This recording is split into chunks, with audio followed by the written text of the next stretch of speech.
খেয়াল আছে কাজ দিয়া? আমি যাব কাজ দিয়াতে। ভাঙড় থানার অন্তর্গত এই গ্রামটার নাম কি? কাজদিয়া। কি খেয়াল আছে কাজ দিয়া? আমি যাব কাজ দিয়াতে, খুব তাড়াতাড়ি যাব। যার উপর অত্যাচার হচ্ছিল তার বাড়ি খেতে যাব। তার মায়ের একটু শরীরটা অসুস্থ, তার মাকে দেখতে যাব। খেতে যাব না, তার মাকে দেখতে যাব। আমি যাব বলে যাচ্ছি। দেখি কে কে আমাকে রাস্তায় আটকায়, দেখি একটু।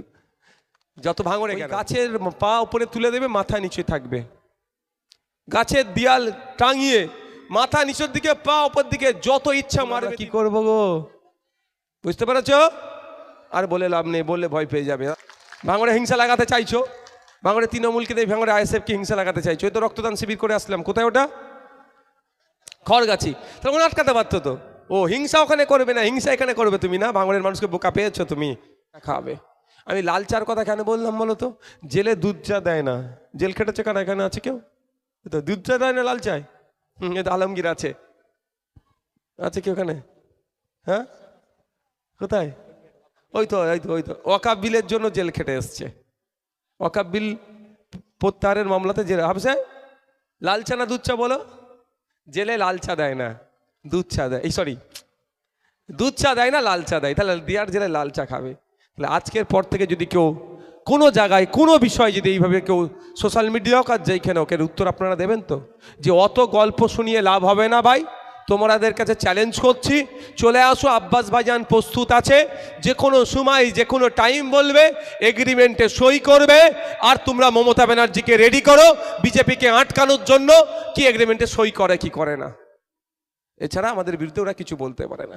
দিকে মমতা ব্যানার্জি সই করবেন, অপরদিকে আব্বাস ভাইজান সই করবে। তৃণমূলের প্রতিষ্ঠাতা মমতা ব্যানার্জি, আইএসএফের প্রতিষ্ঠাতা আব্বাস ভাইজান আমাদের।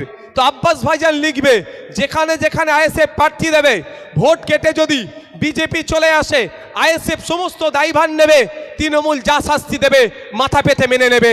সাথে সাথে ওই লেখার পাশেই মমতা ব্যানার্জিকে লিখতে হবে, যেখানে যেখানে তৃণমূল প্রার্থী দেবে, ভোট কেটে যদি বিজেপি আসে, দায়ভার তৃণমূলকে নিতে হবে। আর আইএসএফ যা শাস্তি দেবে তৃণমূলকেও মাথা পেতে মেনে নিতে হবে। তাহলে দুধকে দুধ, পানিকে পানি হয়ে যাবে।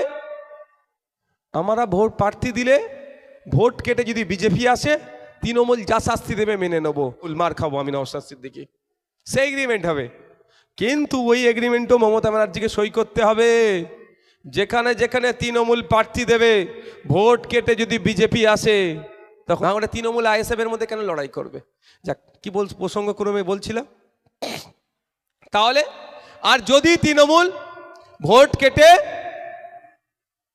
বিজেপিকে নিয়ে আসে, তাহলে আমরা শাস্তি দেব, যা মেনে নেবে। এটা লেখা হবে। অসুবিধে আছে কারো? আমরা বিজেপির বিরুদ্ধে জান প্রাণ দিয়ে লড়াই করার জন্য প্রস্তুত আছি তো নাকি? প্রয়োজনে জীবন দেবো, বিজেপিকে আটকানোর জন্য লড়াই করবো তো নাকি? তাহলে আমাদের এগ্রিমেন্ট করতে কোনো অসুবিধে আছে? আমাদের অসুবিধা নাই। তবে একটুখানি বলবো, বাড় খেয়ে মমতা ব্যানার্জিকে কেউ না বলে দিদি নওশাদ সিদ্দিকীর সাথে এগ্রিমেন্ট করে নেন। শুধু এতটুকুই বলে দেবো, 2021 সালের লিস্টটা দেখে নেবেন। 77টা সিট পেয়েছিল, ওইখানে ভোট কেটে, কাদের ভোট কেটে বিজেপি এসেছিল, এই তথ্যটা একটু তুলে রেখো।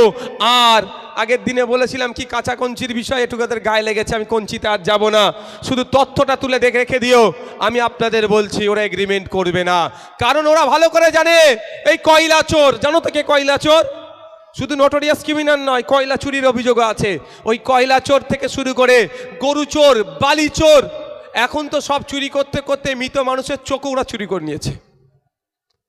মৃত মানুষের চোখ চুরি করে নিল বারাসাতে। তড়িঘড়ি টাকা ধামাচাপা দেওয়ার জন্য একজনকে চাকরি দিয়ে দিল, কিন্তু তদন্ত এখনো হলো না যে কে চুরিটা করেছে। চুরি করলে দেখা যাবে তৃণমূলের কোনো নেতার ভাই ভাইপো চুরি করেছে। এটা 2021 সালে 77টা সিট পেয়েছিল বিজেপি। কারা কারা ভোট কেটে গিফট করেছিল সেটা আমরা ভালো করে জানি। তো এখন ওরা যদি এগ্রিমেন্টে সই করে, তাহলে ওই দুটো জিনিস হবে। তাহলে ভোটের কাউন্টিং যেদিন শেষ হবে, তাহলে বুঝতে পারবে কি হবে। আর দ্বিতীয়টা কি হবে, আজকে যদি মমতা ব্যানার্জি সই করে দেয়, সকালে সই করলো, হয়তো আগামীকাল, আজকে আলোচনা করলো যে শানপুকুরে এসে নওশাদ সিদ্দিকী কথা বলেছে, বিজেপিকে আটকানোর জন্য লড়াই করতে প্রস্তুত আছে, বিজেপিকে আটকানোর জন্য। আবার আইএসএফ এর সম্পর্কে যে মিথ্যাচার করছো, সেই বিষয়টা মিথ্যা প্রমাণ করার জন্য নওশাদ সিদ্দিকী তার বড় ভাই পার্টির প্রতিষ্ঠাতা আব্বাস ভাইজান সই করার জন্য রেডি আছে। মমতা ব্যানার্জিকে বুঝিয়ে কইয়ে যদি সই করার জন্য রেডি হয়ে যায়, তবে সই করবেন না আমি 100% নিশ্চিত। আব্বাস ভাইজান 100% নিশ্চিত সই করতে রেডি আছে, আর 100% নিশ্চিত যে তৃণমূলের সুপ্রিমো সই করবে না। তারপরেও বলছি, যদি সই করা হয় আগামীকাল সকাল 10টার সময় মমতা ব্যানার্জি এগ্রিমেন্টে সই করলো, দেখবেন আগামীকাল বিকাল 5টার সময় তিহার জেলে তৃণমূলের অনেক নেতা তিহার জেলের লাল চা খাচ্ছে। মানে বিজেপিকে আটকানোর জন্য সই করছে, বিজেপি তো রেগে যাবে, বিজেপি রেগে যাবে। নাটক হচ্ছে ভাই, ওদের এটা নয়। ইডি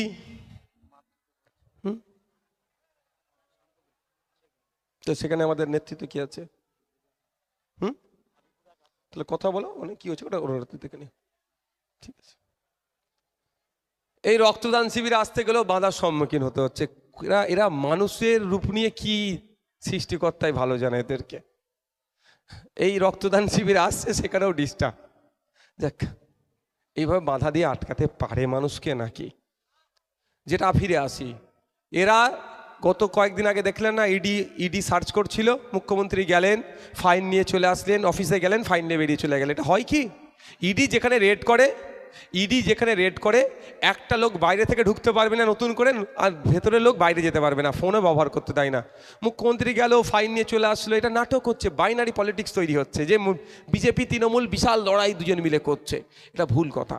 তো ওরা বিজেপিকে সিট ছেড়ে দেবে তৃণমূল, কারণ দলের লোকেরা দুর্নীতি করতে করতে এই পর্যন্ত পৌঁছে গিয়েছে। সুতরাং তারা কি করবে? ছেড়ে দেবে। আর এই ছেড়ে দেওয়ার না করে যদি সই করে দেয়, তাহলে বিজেপি নেতারা খেপে যাবে যে তোমার পার্টির লোকেদেরকে আমি ছেড়ে রেখেছিলাম এতদিন, এত দুর্নীতি করেছে, এবার দাঁড়াও, তুমি আমাকে আটকানোর জন্য এগ্রিমেন্ট করেছো। সকালে এগ্রিমেন্ট করবে, সন্ধ্যাবেলা তিহার জেলের লাল চা খা। দ্বিতীয় কথাটা কি আছে, যে বিধায়ক 4.5 বছর হয়ে গেল কিছু করতে পারেনি বলছে, তাই তো? আমি আপনাদের বলছি, এর উত্তর আমি দিয়ে যাচ্ছি। আমি প্রথম দিন থেকে বলেছি, হাজী সাহেবকে বরণ করে নেবেন আমাদের শানপুকুর অঞ্চল কমিটির অন্যতম সদস্য আমাদের রিচা ভাই হাজী সাহেবকে বরণ করে নেবে। হাজী সাহেব সামনে এসো। আমাদের মাঝে উপস্থিত হয়েছেন আরও একজন চালতেবেড়িয়া অঞ্চলের লড়ক্য নেত্রী তথা পঞ্চায়েত সদস্যা সম্মানীয়া আভা বিশ্বাস মহাশয়া, তিনি আমাদের মাঝে উপস্থিত হয়েছেন। দিদিকে আমরা পেয়ে খুব আনন্দিত। দিদি আমাদের চালতেবেড়িয়া জিপির জয়পুরের পঞ্চায়েত সদস্যা। আমাদের দিদিকে বরণ করে নেবেন আমাদের পার্টির আর একজন মহিলা কর্মী তামান্না পারমিন। আমাদের দিদিকে ব্যাজ ও উত্তরে দিয়ে বরণ করে নেবে। দিদি সামনে এই যা দেশে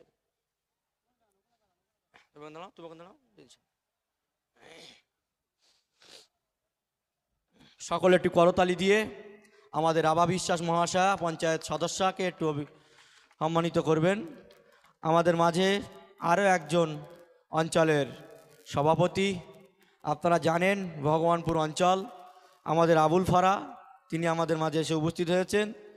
আমরা এবার আবুল ফারাকে বরণ করবেন আমাদের ইছা শানপুকুর অঞ্চলের লিডার আবুল ফারা, ভগবানপুর অঞ্চলের সভাপতি ইচা ভাই আবুল ফারাকে বরণ করে নিচ্ছে।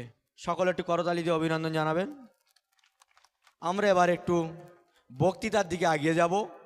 আমাদের মাঝে অনেক বক্তৃতা আছেন, বক্তব্য রাখবেন। এখন বক্তৃতা রাখবেন আমাদের অভিভাবক আমাদের আজিজুল বাবু, রক্তদান শিবির সম্পর্কে দু একটি কথা বলবেন।